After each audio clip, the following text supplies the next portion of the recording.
Oke.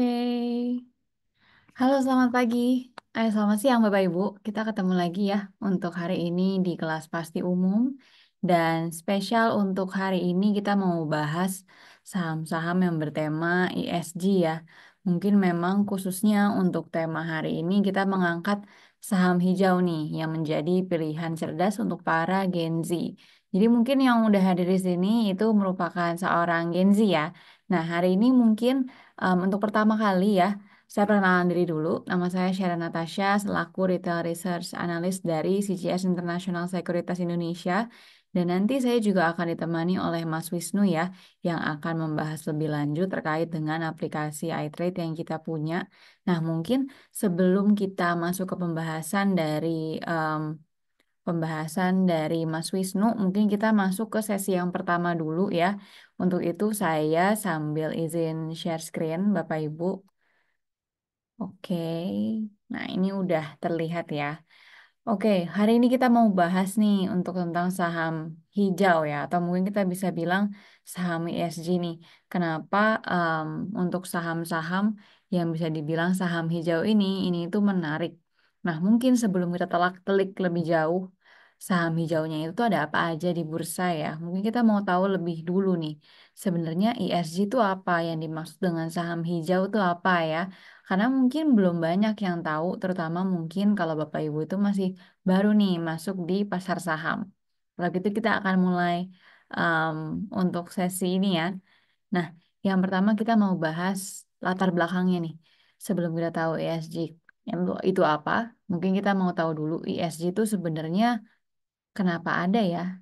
Backgroundnya tuh apa ya? Jadi kalau untuk dari ESG sendiri itu memang cukup dipengaruhi oleh faktor-faktor dari lingkungan dan juga dari sisi perubahan iklim ya lebih tepatnya ya. Jadi ini memang menyangkut tentang lingkungan hidup di mana kita tinggal. Kita tahu kalau sekarang itu perubahan iklim udah terjadi ya, yang namanya peningkatan dari sumber daya penggunaannya itu udah cukup masif atau bisa dibilang malah sangat masif ya, terutama untuk energi fosil yang memang sangat membantu, tapi sebenarnya ada dampak negatif nih dari efek sampingnya. Nah, di samping itu juga menyebabkan aktivitas dari emisi karbon atau CO2 yang emang cukup tinggi nih. Dan itu jadi salah satu hal yang menekan atau mendorong perubahan iklim kita. Lalu di samping itu juga memang tekanan serta juga konsekuensi pada sumber daya alam itu mendorong terjadinya kenaikan suhu nih. Kalau kita mulai ngerasain ya, pasti udah berasa banget kalau lagi panas, musim kemarau itu panasnya parah banget. Ya kan, dan kadang-kadang kalau udah mulai musim hujan, kadang-kadang emang mulai dingin atau bahkan cuacanya malah udah mulai geser nih. Harusnya berberan tuh emang udah mulai musim hujan, tapi kalau kita perhatiin Desember ini tuh malah baru mulai musim hujan. Ya kan ya? Nah, untuk menghadapin dari tantangan tersebut, ini sebenarnya dunia semakin concern nih, karena dunia makin sadar betapa pentingnya yang namanya itu sustainability untuk bisa menerapkan sebuah ESG. Nah, ESG itu terdiri dari tiga kata sebenarnya ya. ESG itu merupakan singkatan dari environmental, social, dan juga governance nih. Jadi ini merupakan sebuah standar yang ditetapkan oleh para pemangku kebijakan ya, di mana memang kalau dari sisi ESG ini itu mengukur tiga kriteria utama untuk mengukur sebuah keberlanjutan. Nah, yang pertama kalau untuk dari SG itu kan tadi dari environmental, lalu yang kedua dari sosial, dan yang ketiga dari governance. Mungkin lengkapnya akan kita bahas di slide selanjutnya ya. Cuma mungkin bisa dibilang ESG ini bukan cuman dipraktekkan dalam sektor finansial, tapi sebenarnya ini juga merambah ke berbagai sektor dan juga bisnis. Dan hari ini kita mau bahas spesial tentang financial. Gimana ESG itu bisa merubah cara pandang kita nih sebagai investor untuk memilih saham. Gimana dari ESG tersebut ternyata itu akan memerlukan bagaimana cara kita untuk mengubah strategi portofolio kita ke depannya. Karena itu akan sangat penting nih menentukan saham apa yang mau kita investasikan karena return yang akan datang. Nah, faktor ESG ini itu mendorong bagaimana dari sisi permodalan serta struktur bisnis perusahaan itu bisa berlangsung, dan dari sisi investor itu cukup didorong karena biasanya dengan perusahaan yang mau semakin maju dengan menerapkan sistem atau mungkin tatanan yang baru ya, terutama tentang ESG ini juga bisa menopang nih dari sisi kinerja profitabilitas. Karena ini pasti akan memerlukan yang namanya inovasi dan juga strategi nih yang lebih baik untuk ke depannya bagi perusahaan. Nah, oke, selanjutnya kita mau bahas dari sisi ESG-nya nih ya, atau mungkin kita bisa bilang lebih mengerucut lagi ke masing-masing dari faktor ESG ini. Yang pertama, itu dari environmental. Jadi ini bisa dibilang kalau kita udah ngomong environmental atau mungkin lingkungan lah ya bahasa Indonesianya, itu kita ngomongin tentang sebuah perusahaan dalam bisnisnya itu perlu memperhatikan keberlangsungan alam dan menjaga lingkungan sekitarnya. Mungkin contoh kita pilih saham batu bara ya. Kita tahu penghasil batu bara di Indonesia itu cukup besar dan Indonesia itu jadi merupakan salah satu negara yang memiliki total ekspor batu bara salah satu yang terbesar di dunia ya. Ini bagus untuk negara kita. Nah, tapi ini jadi sebuah concern nih untuk saham-saham batu bara. Karena terkait dengan ESG ini ada banyak banget peraturan yang udah dibuat dan tentunya ini juga menjadi sebuah tantangan ya karena dari peraturan-peraturan yang dibuat tentunya ada beberapa yang cukup mempersulit untuk dari sisi bisnis dari perusahaan energi fosil, salah satunya batu bara. Mungkin contohnya dengan kebijakan-kebijakan berupa untuk gas emisi itu diperkecil lagi, lalu juga mungkin untuk larangan untuk ekspor keluar, dan bahkan mungkin dari sisi mereka untuk mau ekspansi itu cukup tertekan karena untuk dari bank-bank itu juga sudah mulai dibuat peraturan ya untuk mulai mengurangi nih jatah memberikan kredit ke perusahaan-perusahaan yang memang menghasilkan gas karbon dioksida yang cukup tinggi nih. Contohnya salah satunya itu kayak emiten tambang atau batu bara. Contohnya seperti itu ya, environmental. Nah, lalu kita beralih ke yang S ya, sosial. Dimana kalau untuk yang sosial ini memang kalau kita bisa bilang ya, sosial, misalnya kita ngomongin sosial dalam ESG itu kita ngomongin tentang hubungan baik antara perusahaan dengan para karyawannya ya, stakeholdersnya. Jadi perusahaan dalam melaksanakan kegiatan bisnis ini bukan cuma memperhatikan lingkungan aja atau memperhatikan partner-partnernya aja, tapi juga tentunya memperhatikan stakeholdernya nih, atau mungkin karyawannya yang sebenarnya kita bisa bilang meskipun bukan klien langsung ya yang ibaratnya memberikan uang langsung ya, yang menghasilkan laba ke perusahaan. Tapi yang namanya stakeholder atau karyawan itu sangat berkontribusi penting untuk perusahaan. Nah, di faktor ESG ini sosial ini dianggap sebagai salah satu hal yang sangat penting, di mana memang stakeholder ini juga bukan cuma karyawan juga nih, tapi luas banget ke masyarakat, bisa dibilang juga ini masuk ke area konsumen ya yang menggunakan jasa ataupun produk dari perusahaan tersebut. Lalu sisi suppliernya seperti apa? Kemudian juga pemasok ya, bahkan komunitas nih, termasuk pihak-pihak yang terkait dengan jalannya bisnis perusahaan. Mungkin kalau tadi kita ngomongin tentang perusahaan batu bara, mereka suka menambang ya. Nah, di daerah penambangan yang tempat mereka itu kan pasti ada penduduk-penduduk sekitar yang punya lahan di sana atau mungkin perumahannya memang rumahnya tinggal di sana dan bisa jadi mereka terganggu. Ada juga yang enggak.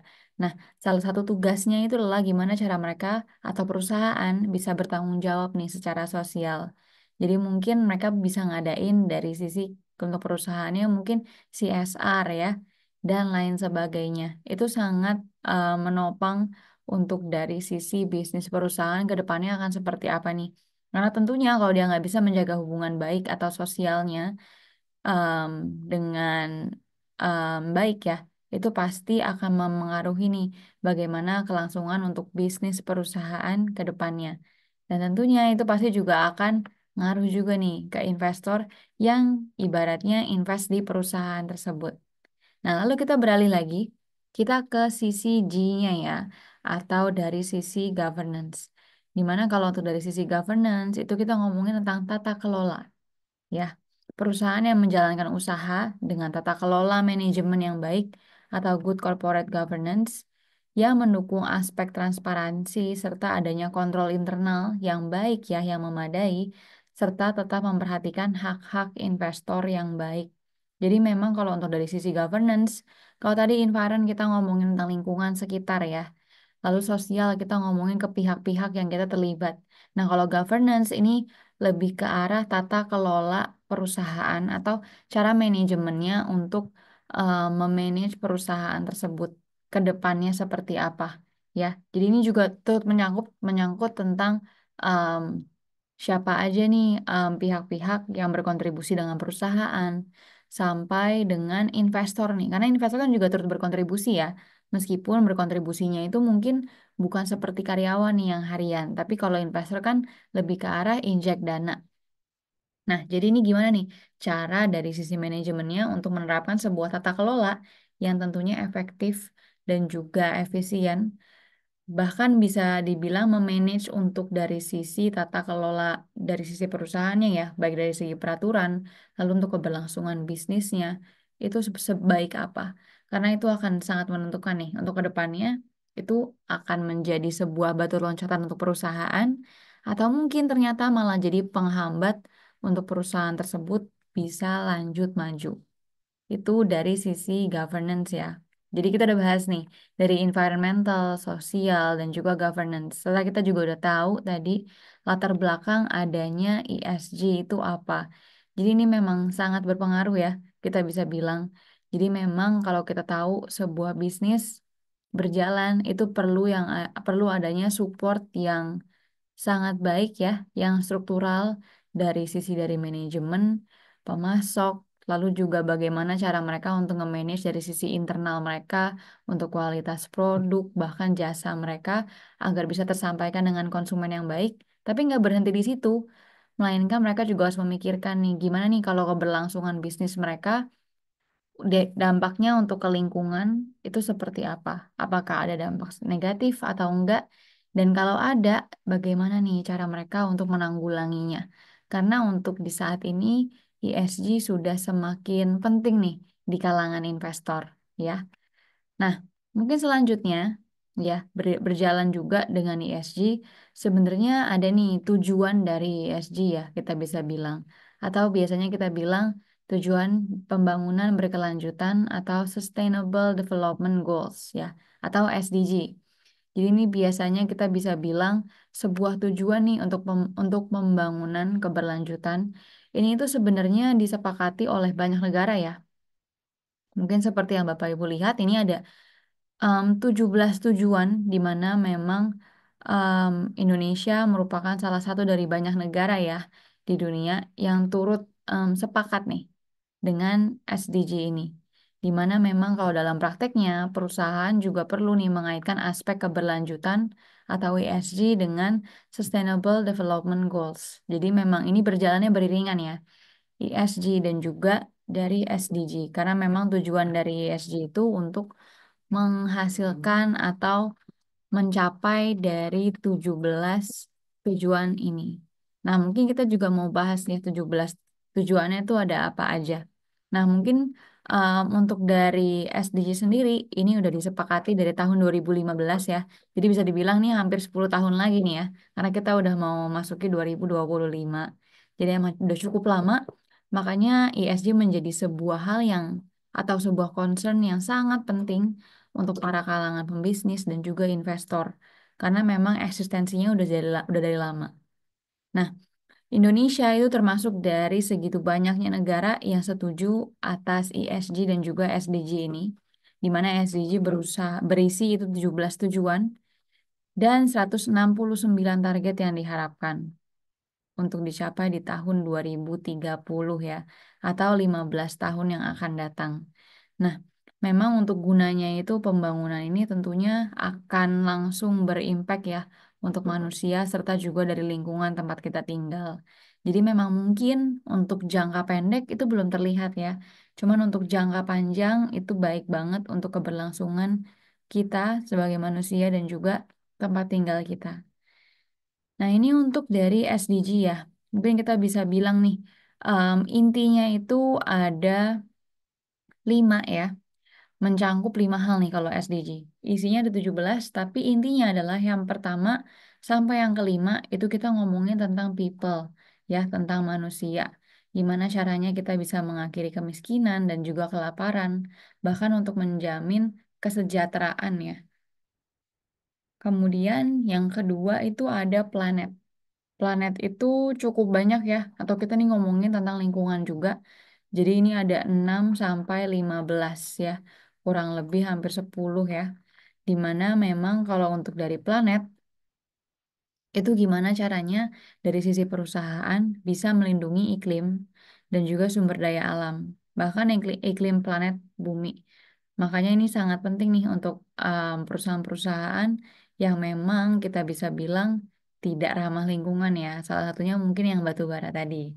Nah, kemudian yang ketiga itu ada prosperity nih. Kalau prosperity itu ada di nomor 7, 8, 9, 10, 11.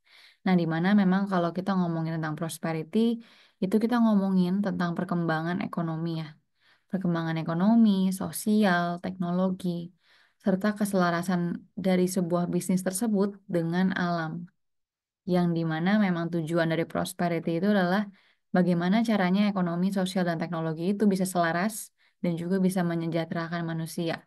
Jadi meskipun datangnya dari alam, dipergunakan manusia, tapi itu kita bisa balik lagi ke alamnya dengan baik.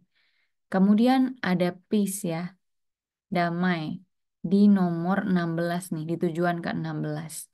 Dimana kalau emang untuk peace itu memang tentunya untuk mendorong masyarakat bagaimana nih biar bisa hidupnya secara damai, adil, dan juga inklusif. Lalu yang kelima itu ada partnership ya.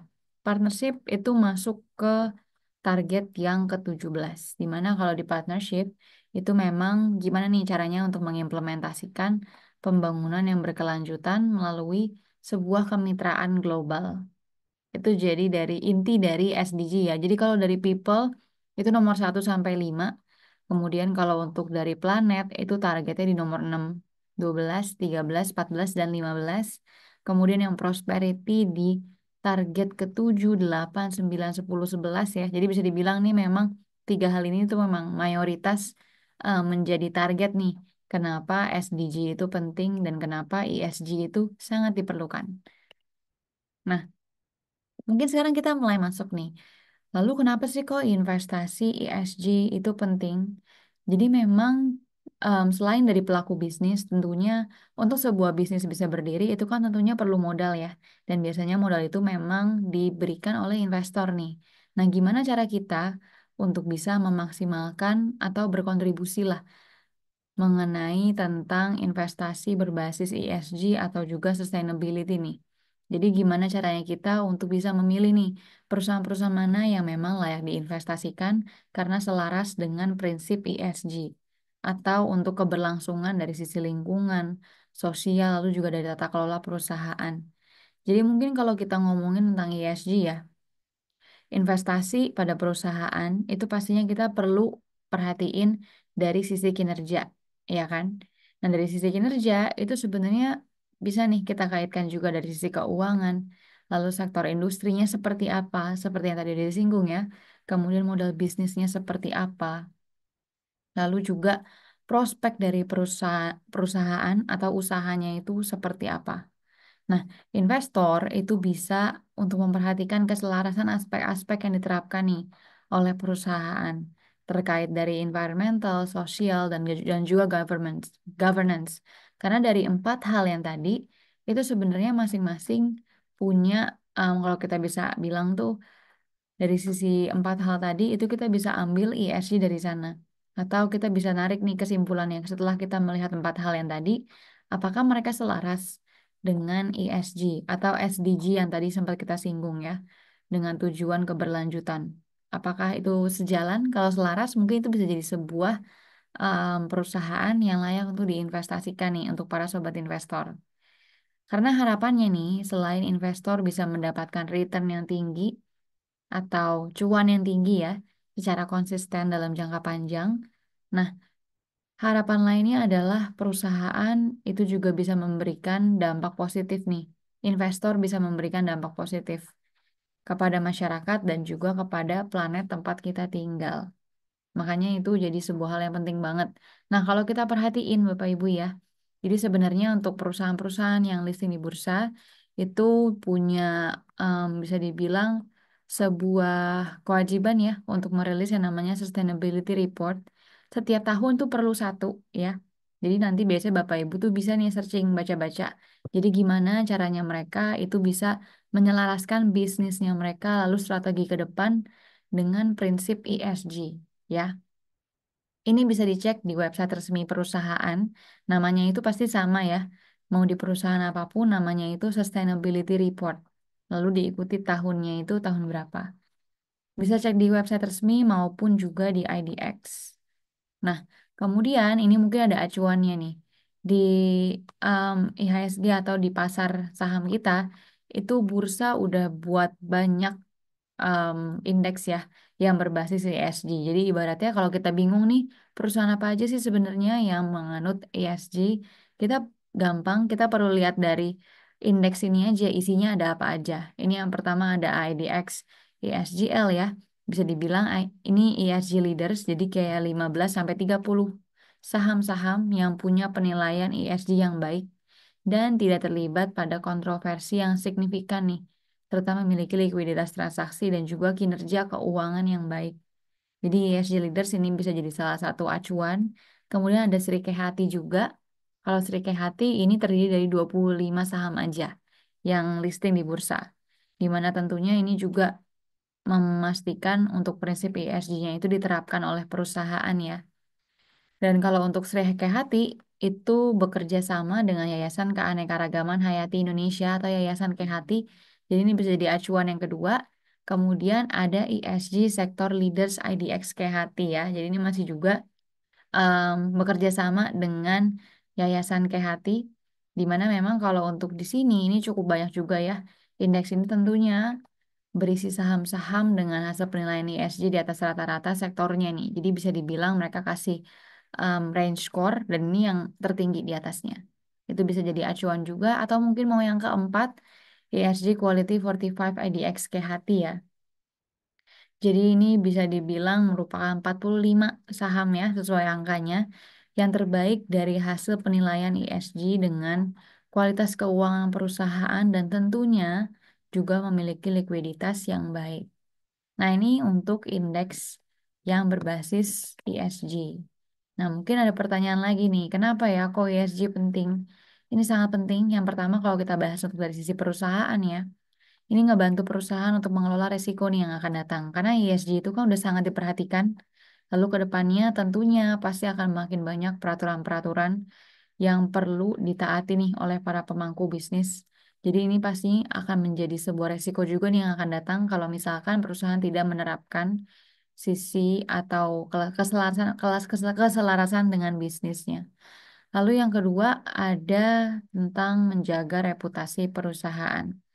Jadi memang untuk ESG sendiri ini bisa dibilang perusahaan yang udah menjalankan ESG ini meningkatkan nih kepercayaan stakeholders terutama dengan dari sisi kalau mereka udah publish report sustainability-nya ya yang berkualitas. Jadi nanti mesti cek nih apakah perusahaan yang ditargetin itu udah menerbitkan sustainability report atau mungkin belum. Lalu yang ketiga, menarik untuk investor ya. Karena memang biasanya investor yang fokus pada ESG itu investor yang biasanya itu punya long time atau long term view. Jadi memang tujuannya itu untuk investasi jangka panjang. Kemudian yang keempat, manfaat ESG untuk perusahaan itu memang ngebantu perusahaan untuk lebih adaptif terhadap peraturan dan juga regulasi. Jadi ini mirip sama yang pertama. Kalau mereka nggak bisa adaptif, mereka akan dapetin resiko ya. Jadi mereka akan jadi lebih berat nih untuk ngejalanin bisnis ke depannya. Jadi itu kalau untuk dari sisi perusahaan. Nah, mungkin kita juga mau tahu kalau dari sisi investor gimana nih. Jadi kalau dari sisi investor tentunya biasanya ya investasi di perusahaan yang memang bisnisnya itu resilient itu merupakan sebuah saham-saham yang biasanya itu udah cukup mengutamakan ESG juga nih. Ya. Jadi investasi berbasis ESG itu memang udah terkenal resilient dan juga menciptakan value yang lebih baik untuk jangka panjang. Kemudian yang kedua itu returnnya lebih kompetitif ya, karena baik dari sisi yang tadi sempat kita singgung ya, dia punya value jangka panjang dan juga sifat bisnisnya yang udah resilient. Ini tentunya akan jadi lebih mencerminkan labanya juga yang cukup resilient. Ya, peningkatan efisiensi dan juga inovasi akibat penerapan ESG ini berpotensi untuk meningkatkan kinerja perusahaan nih. Dan kalau kinerja perusahaan meningkat, ini tentunya kan biasanya berjalannya beriringan dengan harga sahamnya juga ya. Jadi tentunya seiring dengan kinerja perusahaan yang menjadi lebih baik, dari sisi em, sahamnya pun kinerjanya akan jadi lebih baik. Nah, kemudian yang ketiga itu merupakan sebuah diversifikasi portofolio juga nih. Jadi seperti yang kita tahu ya, don't put all your eggs into one basket ya. Kita perlu sebar nih investasi kita di banyak aset. Biar ketika mungkin ada hal-hal yang gak menyenangkan terjadi, ada saham-saham mungkin yang turunnya signifikan, tapi ada juga saham-saham yang mungkin cenderung lebih defensif ya. Itu tujuannya. Nah, mungkin ini dari sisi penilaian ESG-nya juga ya. Ini jadi memang Sustainalytics ini merupakan sebuah penilaian resiko ya. Ini bisa kita cek di website IDX atau untuk dari nilai ESG emiten mungkin ini bisa em, di ini ya diperhatiin link yang di sini nih. Jadi nanti kita tinggal perlu cari di website bursa, kita ke bagian perusahaan tercatat, lalu nanti kita cek nih nilai ESG-nya itu berapa. Nah, mungkin ini ada beberapa rekomendasi dari kita ya. Jadi memang saham ESG itu ada banyak, cuma nih ada beberapa saham yang mungkin masuk nih ke coverage dari tim riset CGS Internasional Sekuritas Indonesia. Nah, yang pertama itu ada bank ya, BBNI atau Bank Negara Indonesia, di mana target price-nya itu di 6.500 ya, dengan rating yang masih up, di mana memang untuk rekomendasi ini sendiri untuk dari tim riset kami itu memang cukup percaya nih, cukup confident ya, bahwa BBNI menjadi salah satu perusahaan yang paling diuntungkan oleh kebijakan penurunan suku bunga yang udah mulai terjadi saat ini ya. Nah, untuk itu area level target price-nya sebelumnya itu ada di kisaran 5.000 dan udah dinaikkan ya atau di-upgrade ke 6.500. Hal ini tentunya karena kita juga melihat adanya potensi nih yang akan datang. Nah, ke depannya memang potensi itu berupa perbaikan NIM ya dan juga pertumbuhan dari kredit perusahaan. Nah, untuk dari ESG-nya sendiri itu dari BBNI. Nah, kemudian mungkin kita juga mau ke selanjutnya ya. Dan untuk BBNI itu mungkin kita bisa sebut skornya itu A minus ya secara keseluruhan. Nah, kemudian selanjutnya itu ada tower atau sarana menara Nusantara ya. Di mana ratingnya juga dengan TP-nya itu di 1.400 ya. Dan kalau untuk tower atau sarana menara Nusantara ini mendapatkan rating C plus ya untuk ESG combined score-nya dari tahun 2022. Nah, untuk dari tower sendiri memang untuk dari tim riset kami itu melihat ada potensi ya karena dari sisi untuk tower itu sangat diuntungkan karena merupakan pelopor nih dalam bisnis fiber optik. Kemudian di samping itu juga perusahaan tercatat pendapatannya lebih tinggi kalau kita bandingkan dengan industri lainnya. Serta posisi free cash flow-nya juga cukup solid untuk tower dibandingkan dengan para kompetitornya di pasar modal. Jadi ini memang cukup menarik ya untuk tower. Nah, lalu yang ketiga juga ada Indofood CBP Sukses Makmur ya atau ICBP, di mana memang untuk target dari ICBP ini masih at ratingnya dengan target price di 12.400 ya.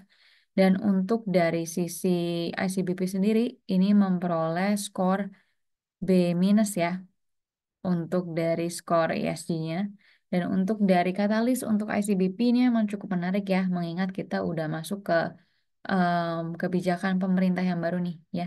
Kita udah melalui pemerintahan sebelumnya dan sekarang udah ganti. Nah, untuk itu memang ada nih pastinya kebijakan-kebijakan baru. Dan ini juga bisa dibilang cukup menguntungkan masyarakat nih ya atau konsumen. Mungkin salah satunya itu yang udah cukup terkenal itu adalah makan gratis ya. Ini dipercaya cukup potensial untuk ICBP dan juga bisa menopang nih pemulihan konsumsi masyarakat berpenghasilan rendah Dan mungkin kalau kita ingat beberapa waktu terakhir ya, atau mungkin 2 pekan lalu ya, untuk kenaikan upah minimum itu juga dinaikkan ya, bahkan hampir 2 kali lipat dibandingkan 2024 ya, di 6,5%, sebelumnya di 3,5%.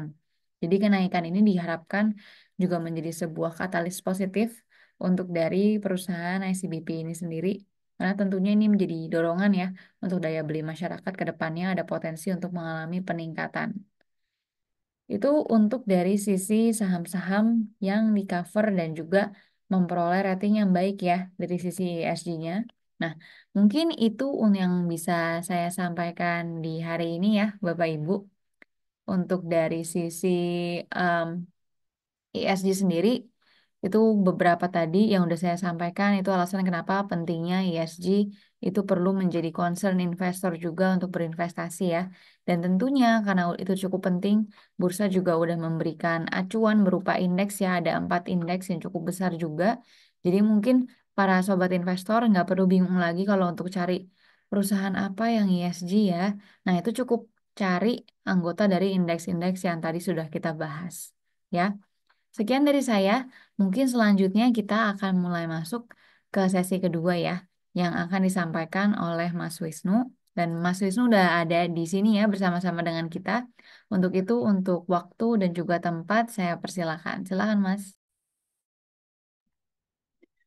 Oke, terima kasih Bapak Ibu yang sudah mendengarkan di sesi pertama ini ya oleh Mbak Sharon. Mungkin sudah cukup lengkap dan sudah mendapatkan sedikit gambaran gitu ya. Tapi kurang lengkap rasanya kalau kita belum eksekusi ya untuk bagaimana cara pembelian saham dan lain sebagainya. Dan sebelum masuk mungkin kita ucapin dulu terima kasih Mbak Sharon untuk membawakan materi pada siang hari ini sangat jelas dan sangat ini ya detail untuk materinya. Dan mungkin sebelum itu saya mau memperkenalkan diri terlebih dahulu. Perkenalkan, nama saya Wisnu Adi Kumara dari tim Digital Business CGS Internasional Sekuritas Indonesia yang akan membawakan platform tentunya yang tentunya Bapak Ibu perlu tahu. Tadi sudah membahas materinya dari Mbak Sharon dan bagaimana kita mengeksekusi untuk bagaimana cara membeli saham. Oke, kita langsung aja eh, simulasinya.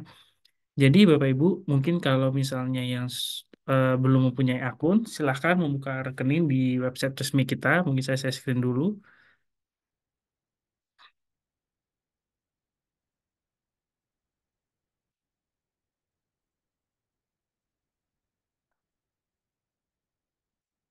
Saya screen untuk mengetahui bagaimana untuk buka rekeningnya. Nah, jadi membuka rekening itu tuh sangat simpel dan sangat mudah untuk bisa diakses karena bisa melalui handphone, melalui laptop, desktop gitu ya. Jadi bisa diakses secara mudah melalui cgsi.co.id dengan klik register di sini.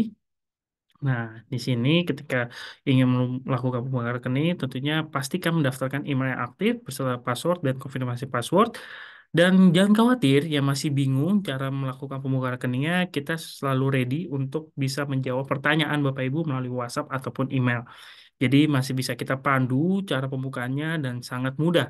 Dan untuk pembukaan rekening estimasi 1 hari ya. Jadi kalau nggak ada kendala dari data yang dimasukkan, maka langsung akan diproses dan nanti bisa langsung aktif akunnya dan bisa langsung membeli sahamnya seperti itu.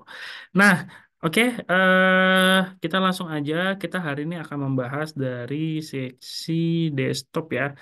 Jadi Bapak Ibu, kita di sini sudah ready untuk beberapa channel tentunya. Ada dari sisi mobile, website, dan desktop. Nah, di sini kalau sudah berhasil buka rekening, itu akan menerima user ID, password, dan PIN. Nah, mungkin saya akan jelaskan. Password itu untuk akses pertama. Kalau PIN itu biasanya untuk mengakses ketika kita ingin bertransaksi. Nah, kita langsung aja coba login. Nah, di sistem kita bisa mengecek apakah jaringan kita stabil atau tidak, gitu ya. Nah, caranya bagaimana? Jadi bisa ke menu setting, lalu cek connectivity-nya apakah stabil atau tidak. Kalau sudah sukses seperti ini, berarti sudah ready untuk bisa login. Oke, kita langsung login aja. Saya stop share lagi karena mungkin tidak berubah ya.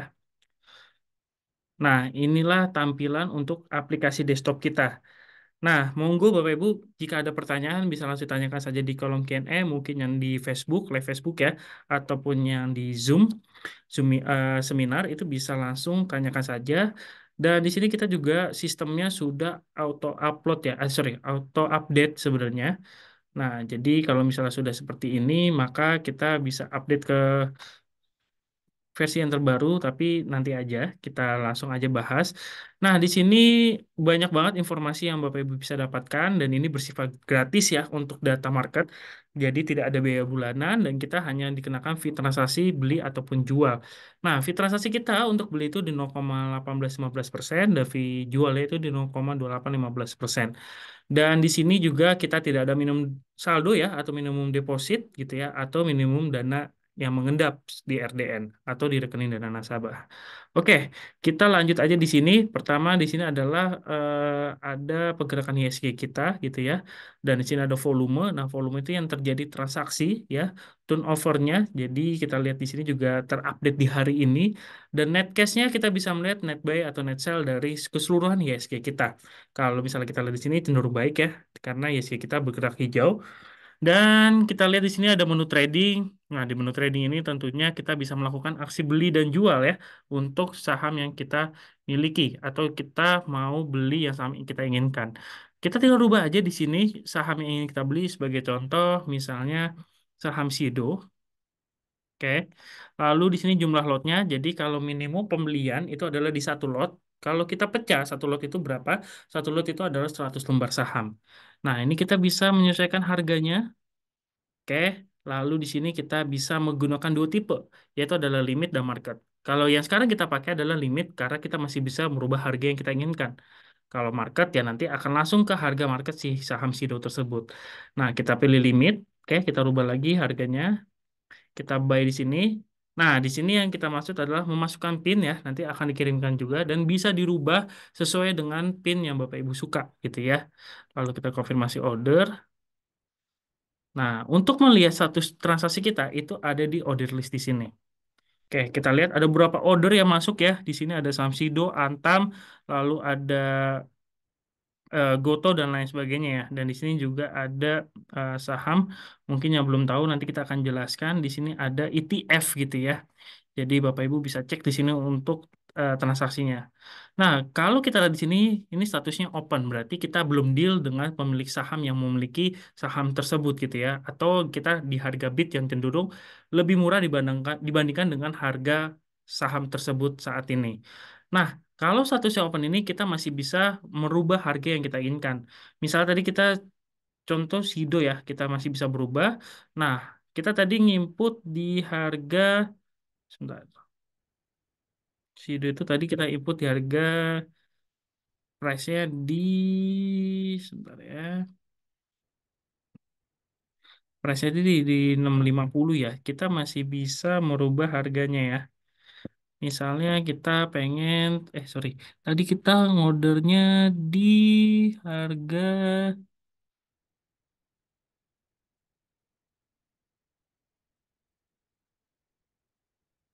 585 kurang lebih ya atau di bawahnya.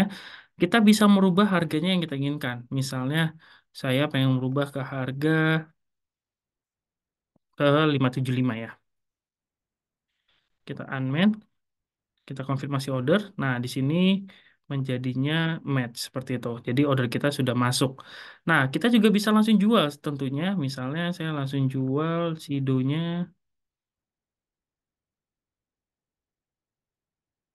Sidonya akan langsung terupdate di sini. Sebentar ya. Kita bisa refresh dulu. Order listnya juga langsung match gitu ya. Kita bisa melakukan sell ya. Oke, ini sudah match. Nah, yang Sidonya ini kita bisa cancel. Misalnya statusnya masih open, kita bisa meng-cancel transaksi kita menjadi withdraw seperti ini. Nah, kurang lebih seperti itu ya. Jadi kita bisa merubah unmanned ataupun withdraw. Lalu selanjutnya di sini kita mau lihat portofolio juga bisa.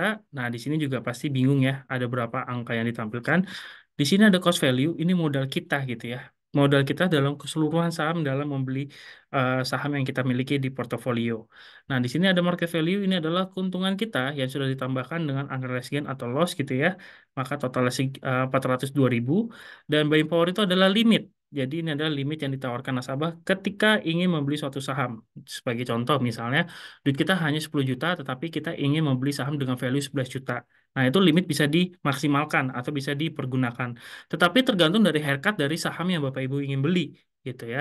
Jadi kalau misalnya pengen mengetahui haircut dan lain sebagainya, tim sales kami juga akan ready untuk menginformasikan Bapak Ibu kira-kira bisa dimaksimalkan berapa untuk limit yang bisa digunakan. Lalu selanjutnya ini ada unrealized gain atau loss. Ini adalah keuntungan secara keseluruhan gitu ya. Jadi dia sudah average dengan kerugian dan lain sebagainya, maka keuntungannya dalam bentuk value itu adalah sekitar 33.000 dengan persentase keuntungannya sekitar 9% seperti itu.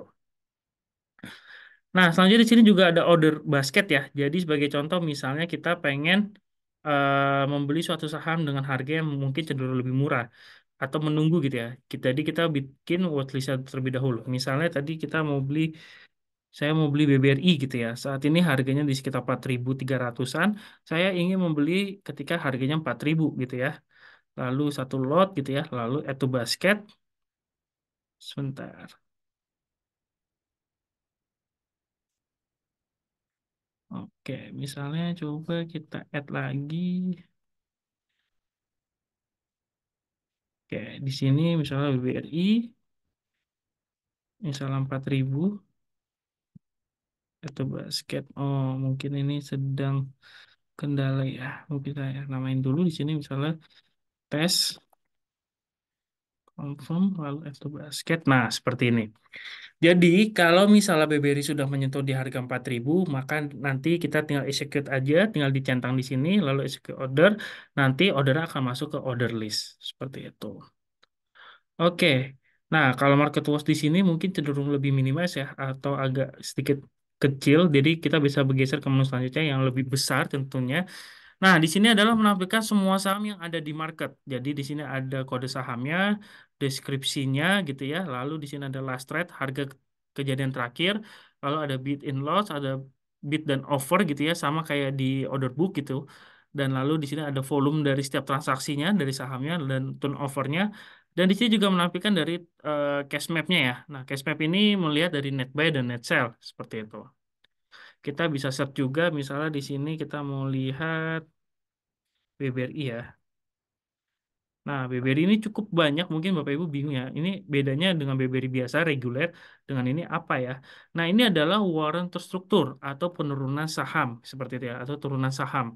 Jadi, kita juga sebenarnya menjual dari BBI warrant terstruktur ini. Nah, yang membedakan adalah, di sini ada BBRI banyak ya. Kalau punya CGS itu ya BBRI YU, itu adalah kode broker kami. Kita coba ini. Nah, ini adalah yang mempunyai CGS, seperti itu. Oke, lalu selanjutnya di sini ada market. Nah, market ini mungkin lebih spesifik untuk dari market hari ini ya, atau ISG hari ini. Kita juga menampilkan dari berita, lalu performance chartnya dari ISG kita, lalu indeks summary-nya. Jadi kita bisa melihat di sini berapa indeks dan kita juga bisa melihat dari last trade-nya, persentase kenaikannya, turnover-nya, volume open gitu ya. Jadi kita bisa cek di sini. Lalu di sini juga kita bisa melihat top gainers, top loser, jadi penurunan yang cukup signifikan atau kenaikannya juga cukup signifikan pergerakan saham hari ini, lalu ada most activity by volume dan trade seperti itu ya. Dan di sini juga kita menampilkan lebih detail lagi ada volume turnover gitu ya dan net cash dalam bentuk kita bisa lihat di sini ya. Ada persentasenya sama seperti saham yang tadi, lalu ada market cap-nya. Nah, kalau kita bergeser lagi di sini ada cash flow tracker. Jadi kalau misalnya Bapak Ibu, oh, sebentar ya, mungkin agak sedikit di refresh.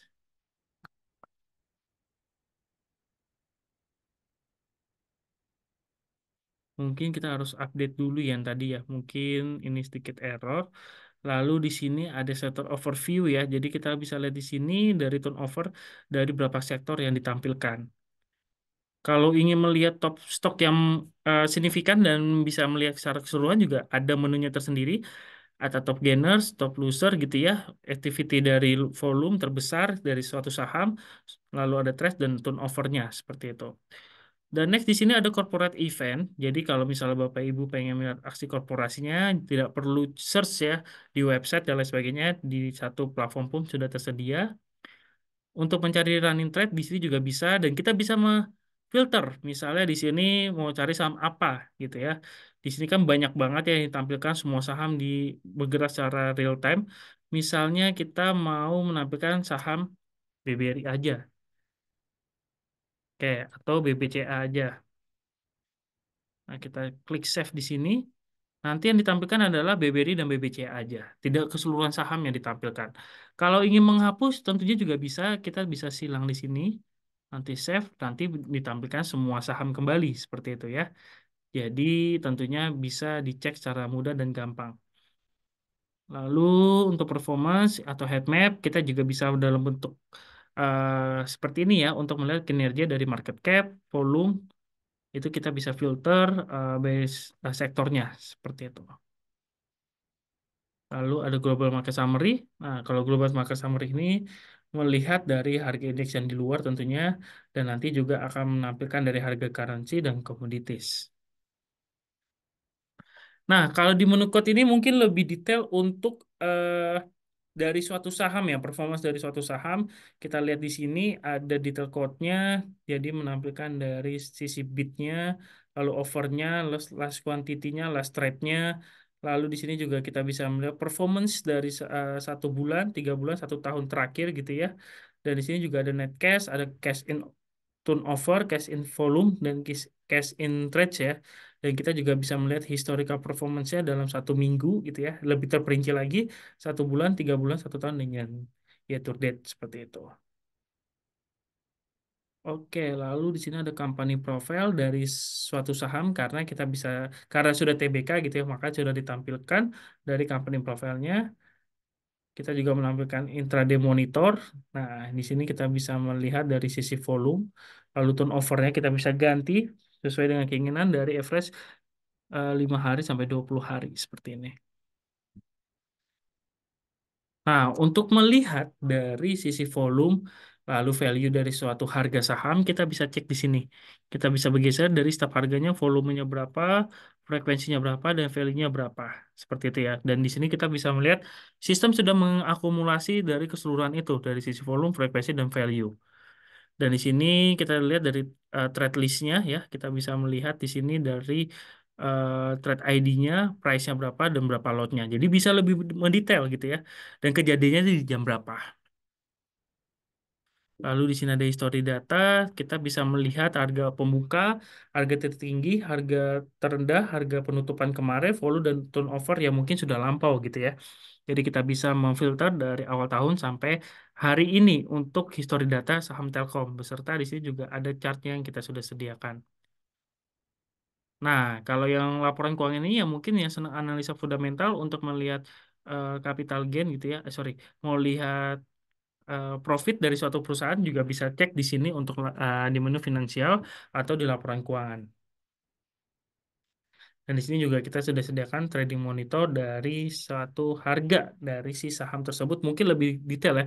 Di sini kita bisa lihat kuantitinya, trade volume dan turnovernya, ada cash in dan cash out gitu ya. Dan di sini kita kita bentuk dalam bentuk persentase cash map-nya dari setiap harganya. Oke, di sini juga ada chart. Kita bisa memfilter misalnya 10 tahun terakhir, atau kita bisa maksimum, atau kita bisa customize tergantung dari kebutuhan dari periodenya, mau hari, bulan, atau per tahun. Dan untuk mau melihat dari indikator kita, gitu ya, kita bisa cek di sini. Nah, kita sudah sediakan untuk indikator yang Bapak Ibu bisa gunakan untuk menganalisis teknikal seperti itu ya. Indikatornya kita sudah ready. Dan di sini juga ada analyze gitu ya. Kita bisa melihat cash map-nya lagi dan di sini dari setiap saham. Dan di sini ada watchlist. Kalau watchlist ini kita ingin memasukkan saham-saham yang jagoan kita gitu ya di baratnya. Ingin kita pantau. Di sini ada Telkom, BBRI, GGRM, BMRI, BBCA. Misalnya saya mau masukkan saham SIDO kembali nih. Kita bisa tambahkan sahamnya di sini. Oh, ini untuk nambah watchlist. Misalnya saya mau menambahkan di sini sahamnya. Misalnya di My Favorit lalu di SIDO. Oke, nah seperti ini. Atau kita mau kurangin. Bisa. Jadi kita tinggal remove simbol, nanti saham Sido tersebut akan hilang. Nah, kalau misalnya saya mau custom untuk dashboard saya gitu ya, untuk lebih mempermudah informasi yang saya butuhkan, itu bisa di sini kita bisa pilih dashboardnya. Jadi maksimum itu sebenarnya 6 ya, atau misalnya Bapak Ibu pengen nambah lebih, mungkin akan muncul pop up. Misalnya di sini tinggal add widget, lalu saya mau nampilkan di sini misalnya running thread ya. Oke, di sini nampilkan running thread, lalu di sini ada eh, order list gitu ya. Kita bisa tampilkan, lalu tampilkan buy dan sell ya. Di sini juga bisa, kita bisa mengcustom mana yang lebih prioritas untuk tampilannya yang diperbesar, kita bisa menyesuaikan. Lalu di sini kita menampilkan dari top stock, misalnya, wah kira-kira saham yang kenaikannya cukup signifikan itu yang mana gitu ya. Kita bisa masukkan di widget di sini. Lalu di sini kita juga bisa menampilkan seperti account summary ya. Nah, untuk melihat dana yang ada di RDN, kita sudah ready juga. Lalu, kalau misalnya mau lihat cash withdrawal, kalau kita ingin melakukan penarikan dana juga kita bisa sesuaikan. Nah, berhubung membahas cash withdraw, ini adalah untuk sistem untuk fitur atau menu untuk melakukan penarikan dana yang ada di RDN. Jadi, misal Bapak Ibu ingin melakukan penarikan dana yang ada di cash di RDN, agar dananya masuk di hari yang sama, cut off time kita jam 10 pagi. Jadi kalau misalnya di atas jam 10 pagi akan diproses di hari selanjutnya. Tapi kalau sebelum jam 10 pagi maka akan diproses di hari ini juga. Jadi pastikan aja perlu dicatat cut off time kita jam 10 agar Bapak Ibu bisa mengetahui kira-kira dana masuknya di hari apa. Kalau misalnya di hari ini pastikan sebelum jam 10 bisa diinput ordernya. Oke, lalu kalau misalnya kita mau merubah password dan lain sebagainya, kita bisa ke user account setting, kita bisa merubah login passwordnya aja, trading pin atau keduanya. Jadi sesuai dengan kebutuhan balik lagi. Oke, itu saja untuk dari sisi website. Mungkin ada pertanyaan, Bapak Ibu?